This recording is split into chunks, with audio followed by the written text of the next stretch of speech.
இந்தியாவிலிருந்து நோபல் பரிசு பெற்ற சர் சி வி ராமனிடம் ஒரு தடவை, அதாவது இந்தியா சுதந்திரம் அடைந்த பிறகு ஒரு பத்திரிகையாளர் சந்திப்பில் கேட்டபோது, இந்தியா முன்னேறுவதற்கு என்னென்ன விஷயங்கள் தேவைப்படுகிறது அப்படின்னு சொல்லி கேட்குறாங்க சர் சி வி ராமனிடம். அப்பொழுது 3 முக்கியமான விஷயங்கள் வந்து இந்தியா முன்னேறுவதற்கு மிக முக்கியமான 3 விஷயங்கள் தேவைப்படுகிறது அப்படின்னு சொல்லி அவர் சொல்கிறார்.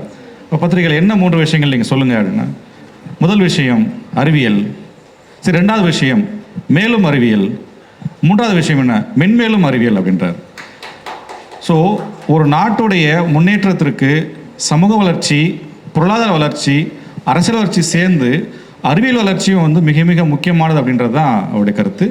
அது வந்து நம்ம கடந்த ஒரு 100 ஆண்டுகளாக நம்ம வந்து பார்க்குறோம். இந்த அளவுக்கான இந்த அறிவியல் வளர்ச்சிங்கிறது வந்து மக்களுடைய வாழ்க்கையில் முக்கிய பங்களிக்குது அப்படின்றது.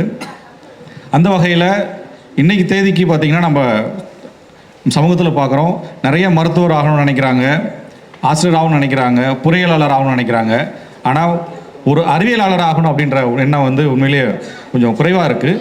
அந்த நேரத்தில் இந்த சூழ்நிலையில் இந்த மாதிரியான ஒரு பள்ளி மாணவர்களுக்கு இந்த மாதிரியான ஒரு விருதுகளுக்கு அறிவியலை பண்ண ஒரு மாணவருக்கு விருது கொடுக்கும் பொழுது அது இது மாதிரியான இன்னும் நிறைய மாணவர்களை வந்து அறிவியல் அறிஞராக ஆகுவதற்கான ஒரு ஊக்கத்தை கொடுக்குங்கிறது கண்டிப்பாக ஒரு ஆணித்தரமான கருத்து.